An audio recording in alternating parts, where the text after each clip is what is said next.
Richard Rellis here with columnist Bob Robb, and Senator Kyrsten Sinema seems to be in a bit of a political bind, running as a moderate centrist, but feeling heat from the progressive wing of the Democratic Party. And Bob, you think you see a way out of this for her?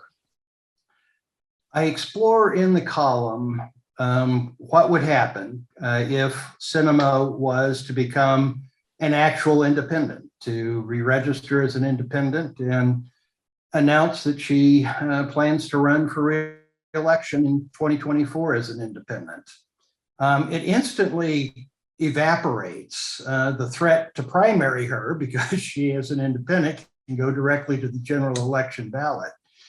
I also think it would free her up to do what she thinks is right for the country and the state, and resist and deflect a lot of this pretty nasty browbeating that's taking place by progressive hardliners against her. And if she were to succeed in winning election to the US Senate from Arizona as an independent, that would have very significant consequences for the state's political environment in ways that I think are healthier than the partisan polarization that we're at today.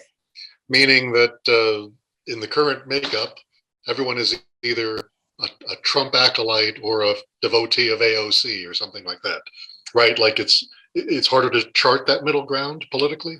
It certainly seems that both political parties are going to the wings and being captured by the wings.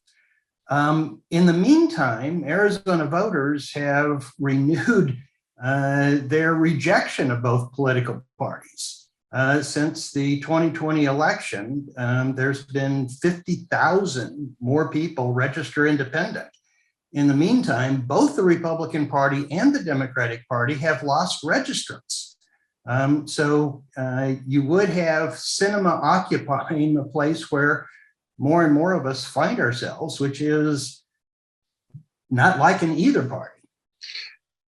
And what are the political possibilities, the realistic possibilities that this could happen? Just looking at, as you mentioned, the numbers are there of registered voters who claim no party preference, but is there really a viable path forward to win? If she faces in a general election as an independent, a Bernie Sanders Democrat and a Donald Trump Republican, I think she's got a shot at it. And for her, she has to decide which political risk she wants to run. Does she want to run the risk of being taken on in an ugly Democratic primary where only 10% of registered voters will vote? Or does she want to take the political risk of trying to create a new paradigm for Arizona and run in the general election as an independent when probably 80% of the electorate will vote? She would be charting new territory, and it would be highly unusual.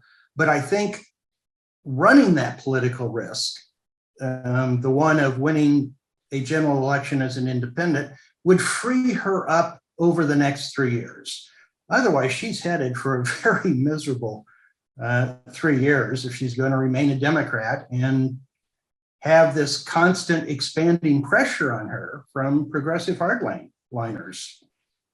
And interesting, and again, we touch on the surface here. There's a lot more in the column. I encourage people to read the column, and I imagine no one may be more interested in reading the column than one Senator Kyrsten Sinema.